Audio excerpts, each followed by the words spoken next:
The Cleveland torso murders remain one of the most baffling and gruesome serial killer cases in American history.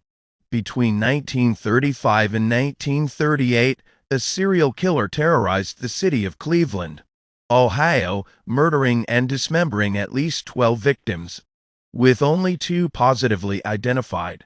The killings began on September 23, 1935, when 2 male bodies were discovered in Kingsbury Run, a squalid area frequented by the city's marginalized and transient population.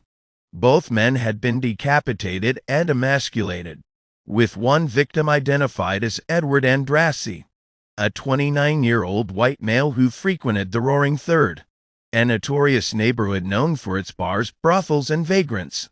Over the next few years, more bodies turned up, all bearing similar signs of brutal mutilation and dismemberment. The victims were often left in remote areas of Kingsbury Run, making identification and investigation challenging for authorities. The killer's methodical approach and lack of witnesses or definitive forensic evidence added to the mystery surrounding each crime scene. The Cleveland Police Department, led by Safety Director Eliot Ness, launched a comprehensive investigation that included widespread surveillance, forensic examinations, and public appeals for information. Detectives Peter Merillo and Martin Zeal W. Ski worked tirelessly to gather evidence and interview suspects. But the killer's ability to strike without leaving conclusive evidence frustrated efforts to establish a clear profile or motive.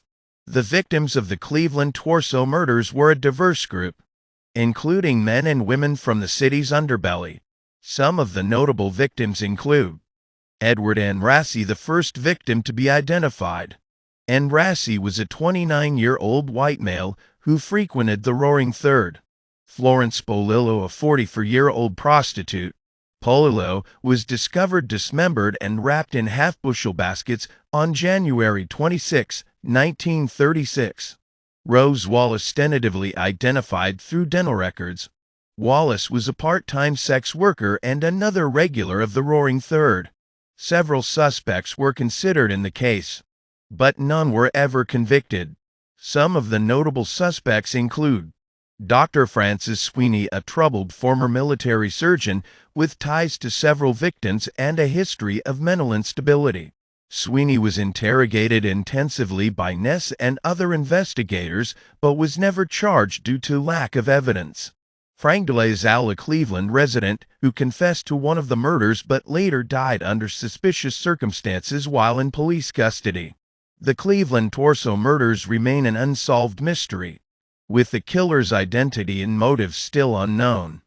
The case continues to fascinate true crime enthusiasts and investigators, who are drawn to the brutality and precision of the crimes.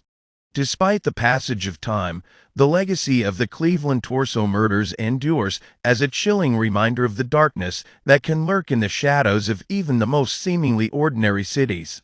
In recent years, advances in DNA technology and investigative genetic genealogy have led to renewed interest in the case. In 2024, the Cuyahoga County Medical Examiner's Office teamed up with the DNA Project to exhume some of the victims and use investigative genetic genealogy to identify them.